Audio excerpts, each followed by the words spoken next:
You're listening to The Bible Guys, a podcast where a couple of friends talk about the Bible in fun and practical ways.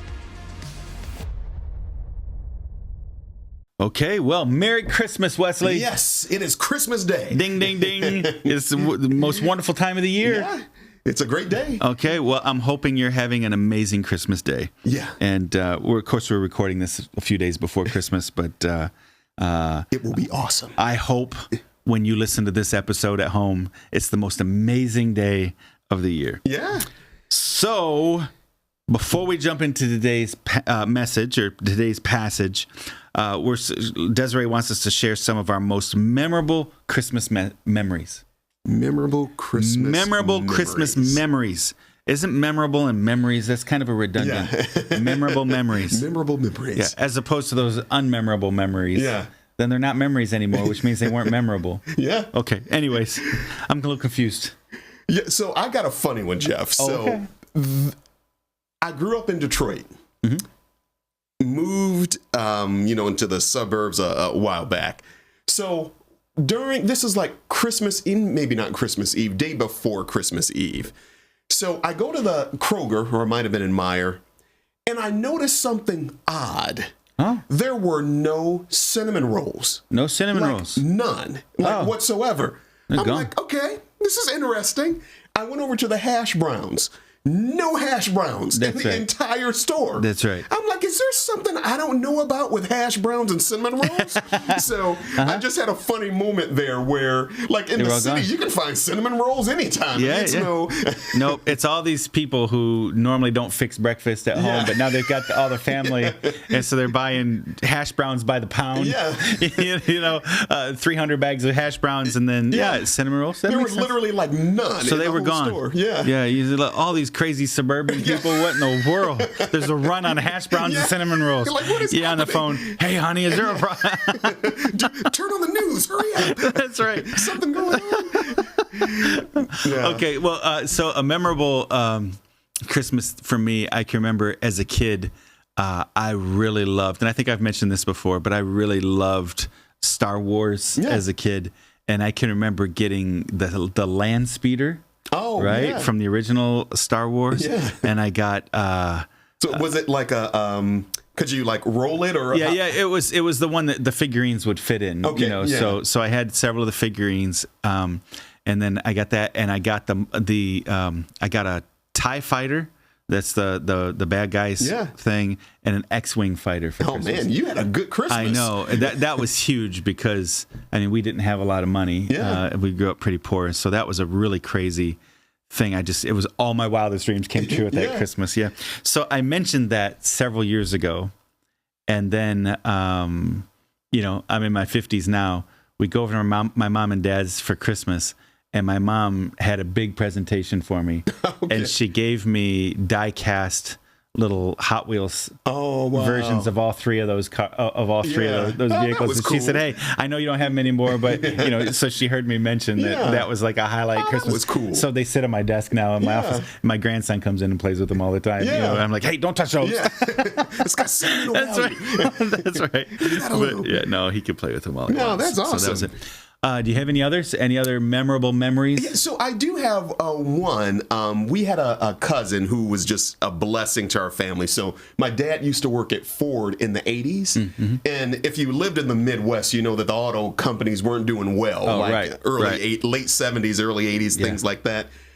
So my dad got laid off from Ford, and we had like virtually no money. Ooh. And we had a cousin who bought me and my sister a ton of gifts. So we thought like Christmas, we were already prepped mentally. We're like, there's going to be nothing under the tree. We just know.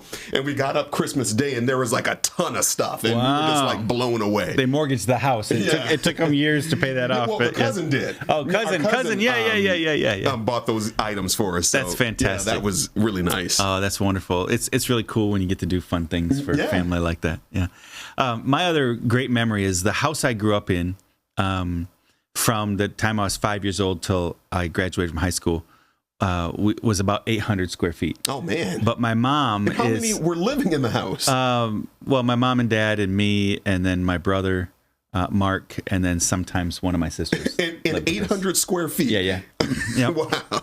So my bedroom, I could touch both walls, Yeah. standing up, stretching my arms out, right? Which I can stretch my arms out almost right at 7 feet. So, Yeah.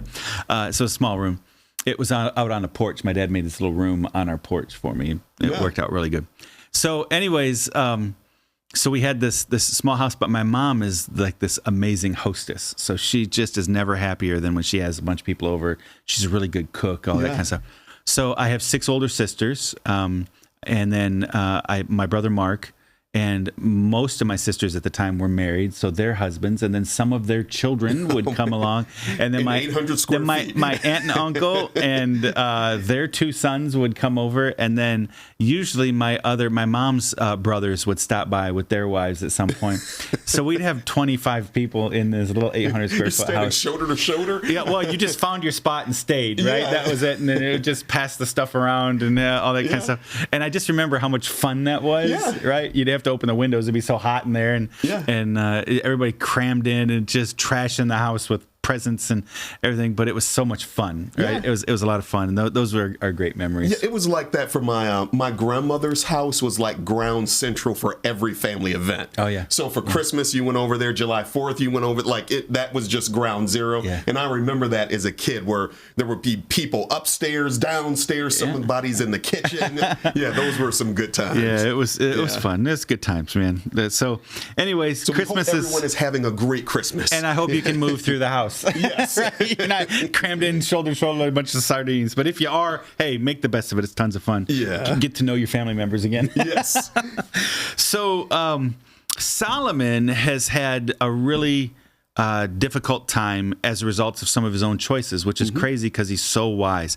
We've had a lot of people ask us through social media on like YouTube or whatever, people in comments, leave comments asking if Solomon was so wise, why did he make bad choices like this?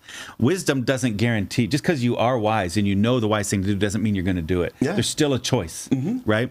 And so, and thank God for that choice. Yeah. That choice comes as a double-edged sword, but thank God that we're not all robots and he gives us free will and a free choice. That's right. Yeah. You're exactly right. It's a blessing. Yeah. So, he's wise. He knows what to do, but just because you're wise doesn't always mean you do the right thing. Yeah. And so for Solomon, he got, we talked about this the other day, he got more clever than wise, and decided he's going to marry all these women. The women wind up taking him to worship their gods. And what he started, you can imagine how it happened.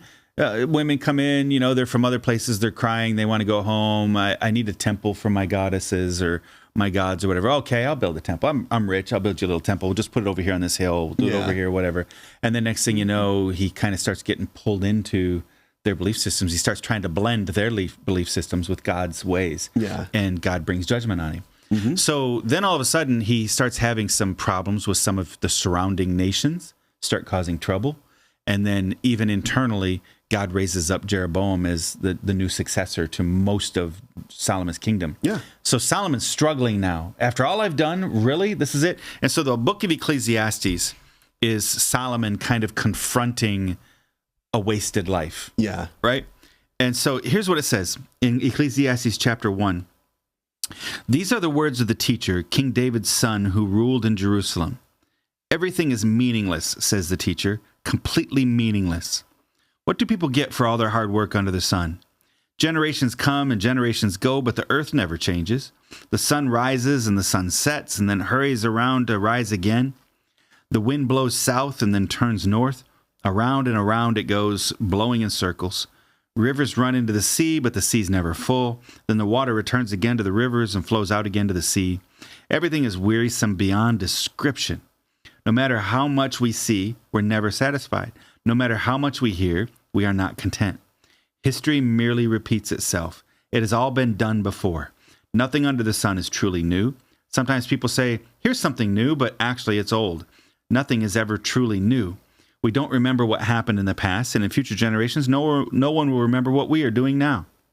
I, the teacher, was king of Israel, and I lived in Jerusalem. I devoted myself to search for understanding and to explore by wisdom everything being done under heaven. I soon discovered that God has dealt a tragic existence to the human race. I observed everything going on under the sun, and really it is all meaningless, like chasing the wind. What is wrong cannot be made right, and what is missing cannot be recovered. I said to myself, look, I am wiser than any of the kings who ruled in Jerusalem before me. I have greater wisdom and knowledge than any of them. So I set out to learn everything from wisdom to madness and folly. But I learned firsthand that pursuing all this is like chasing the wind. The greater my wisdom, the greater my grief. To increase knowledge only increases sorrow. He's having a rough day. That's a rough day. Yeah. I'm gonna be like, man, I am miserable. But it just starts off, everything is meaningless. Yeah, that's right. I mean, that's literally how it starts. There's no point. Yeah. I'm just done. So for those of you, this is the day after Christmas. Merry Christmas. Yeah. There you go. That's our gift to you. There you go. Yeah, this is... No, this is Christmas. This is Christmas Day. Oh, yeah. Yeah. I'm sorry. I'm going to go to verse 8. No matter how much we see, we are never satisfied. That's a good message for Christmas. Yeah. Yeah, I think about that, like how we can get whatever it is. So I think of it like neighbors. You live next to someone and maybe they get a snowmobile. Yeah. And maybe they get an RV, right? Or they get a place up north. They get a boat. Mm-hmm. You never even wanted an RV, but now that you heard that they have an RV, I kind of need an RV. Yeah, I need one. Yeah, I need one. Mm-hmm. Yeah, it's like we as human beings are never satisfied with what we have. Now, there's nothing wrong with wanting more, but there is something wrong with never being content. Right. I think there's a difference there. It's nothing wrong with pursuing more, but you need to have contentment, which the Bible talks there's about. nothing wrong with working to improve your life. Yeah, nothing wrong with that. So Solomon writes all through the book of Proverbs about the fact that hard work should improve your life. Yeah. Right? Mm-hmm. So it's not inappropriate as long as just having a better life isn't your only purpose in life. That's right? your life goal, more money. And this is what he's saying is, I have everything. Mm-hmm. I have all the women. I have all the money. I have all the wisdom. I have all the peace. I've got a prosperous nation. I've got everything I could possibly want, and I'm miserable. Yeah. And there are a lot of people like that, Jeff. Yeah. They're like, I got the car. I got the house in the suburbs. I've got the 3-4 car garage. I've got all the stuff, and I'm still empty on the inside. Right. So a lot of people can, I'm sure, relate to this. So in the Life Application Study Bible, which I'm always a big advocate. Get yourself a good study Bible. I love the Life Application Study Bible published by Tyndale. Mm-hmm. And there's a note here at the bottom, and it says, Solomon had a purpose for writing skeptically and pessimistically. Near the end of his life, looking back on everything he had done, he saw that most of it seemed meaningless. A common belief was that good people prospered and the wicked suffered, but that hadn't proven true in Solomon's experience. Solomon wrote this book after he had tried everything and achieved much, only to find that nothing apart from God made him happy. He wanted his readers to avoid these same senseless pursuits. If we try to find meaning in our accomplishments rather than in God, we will never be satisfied, and everything we pursue will become meaningless. Yeah. I wonder if this book isn't, right there at the end of his life, after he finds out his family's going to lose the kingdom, realizing I literally gave the kingdom away trying to gain the kingdom. Yeah. Right? Jesus said, what does a man gain if he gains the whole world and loses his own soul? Yeah. So Solomon, through all these marriages, through trying to appease his wives, builds these temples, begins to blend the religions, trying to appease them so that he could have peace in his nation. And he justified it, very likely justified these decisions, not as rejecting God, but building peace for God's people. Mm-hmm. Right? Yeah. And now he's saying everything I've done apart from God it was pointless. Has been pointless. Yeah. I've lost the kingdom. There's what was the point? Mm-hmm. And so there is this sense then of, man alive, only what's done for God will last. Yeah. Right. And I think that's what he's struggling with here is I've made some really dumb choices. And I think as human beings, we need to wrestle with that. Kind of like Solomon, like all the things that you're pursuing and doing in your life, what are you doing those things for? Are you doing all of that hard work and working more overtime and all those things just to get another new shiny item? Right. To get a bigger house, you already have a house. So to get a bigger car, you already have a couple of cars. Why are we doing what we do?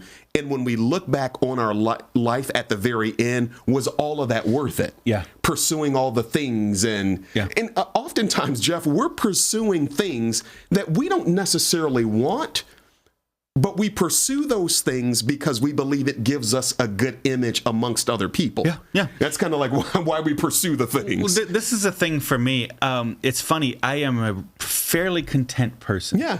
My kids and I. So we just bought a new house. It was time to upgrade, and we had some reasons why we wanted to do this. So we bought a new house. But my kids were laughing because I said, this is really a gift to your mom.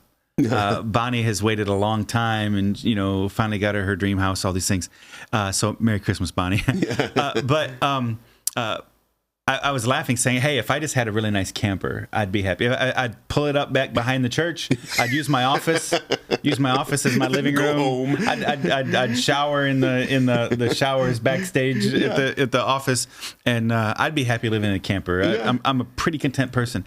But it's funny to me, as content as I feel about life, like I'm not always thinking I need another shirt, I need another thing. I'm not really a shopper per se. But if you ask me right now, I could give you 5 things that in the back of my mind I'd like to have. And I'm watching little YouTube videos about them and stuff.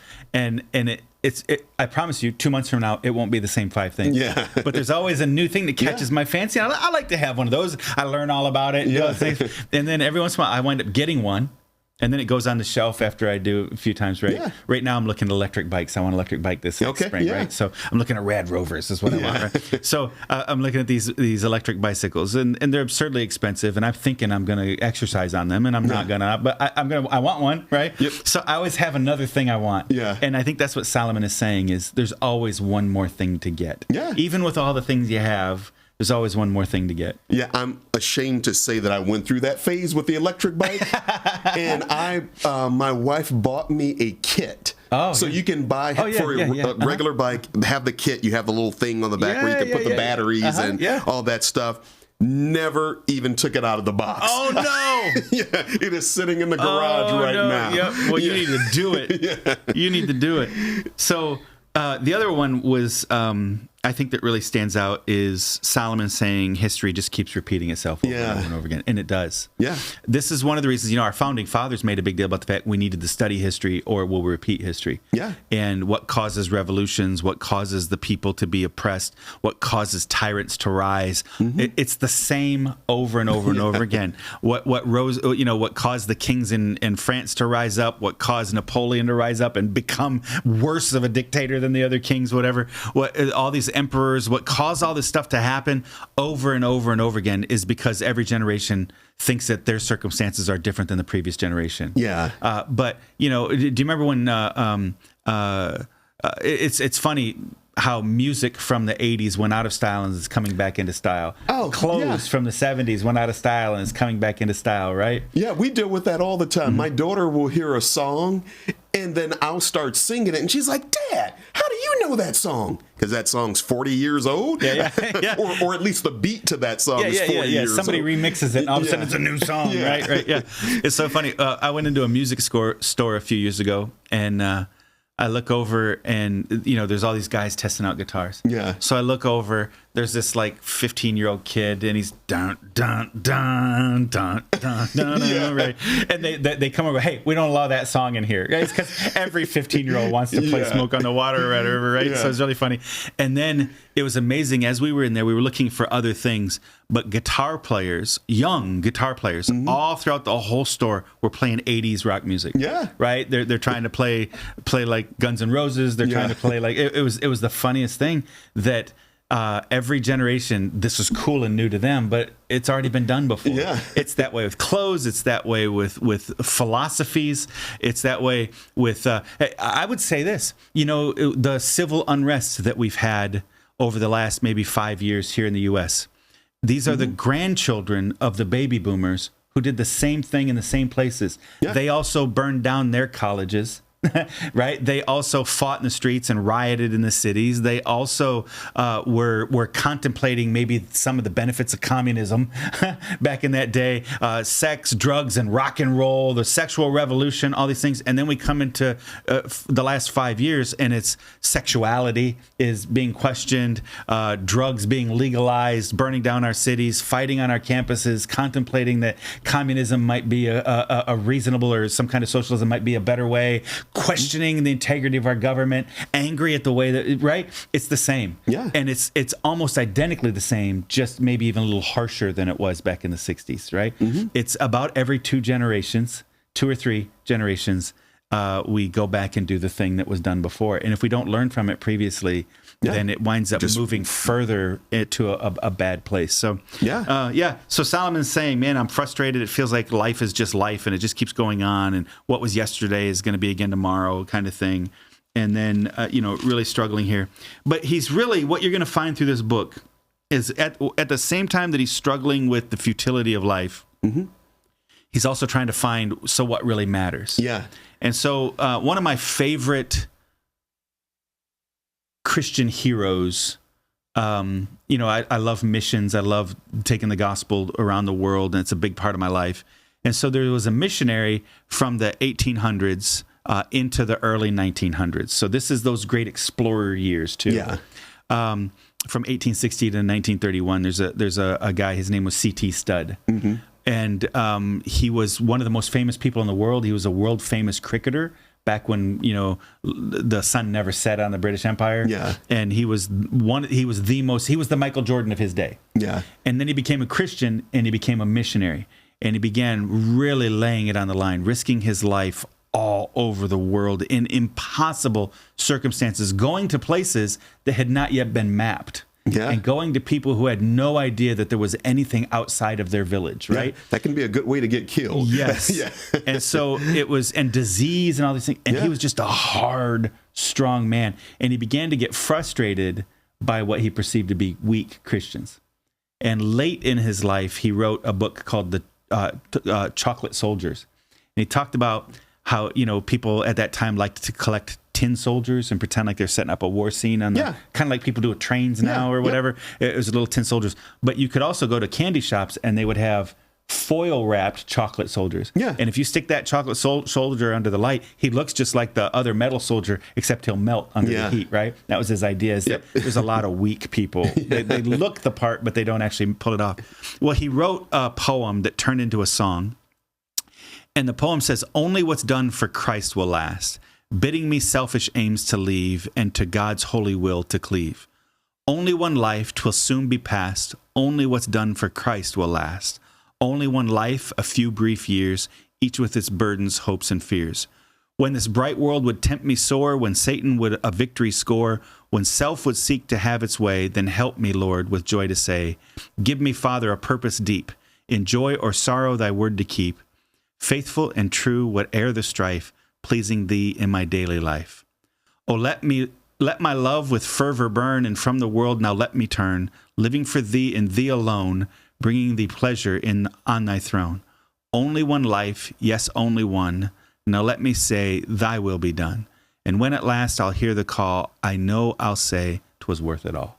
Yeah. Isn't that great? Yeah. So he wrote that as an old man at that point, saying, I've done everything I can do, and now my body is coming apart. But God, I'll do whatever you want me to do. Yeah. And help me to have lived my life in a way that mattered. Yeah. And it's only one life, and soon it's going to be past. Only what's done for Christ will last. And this is essentially the same thing Solomon's writing, only from exactly the opposite. On his life. Yeah. C.T. Studd had lived his life for God and laid it all in line, did everything he could. Solomon had kind of walked away from God. And so you read C.T. Studd, and there's kind of this joy in the fact that, man, it's worth it. And you're reading Solomon, exactly the opposite. Troubled. I wasted a big chunk of my life. Why did I do this? Yeah. Right. So this is what we're talking about over the next few days. We'll spend a little bit of time in the book of Ecclesiastes. So thank you for joining us today. And I hope you have a very Merry Christmas. Yes. And a Happy New Year. And hopefully we'll see you tomorrow on the Bible Guys.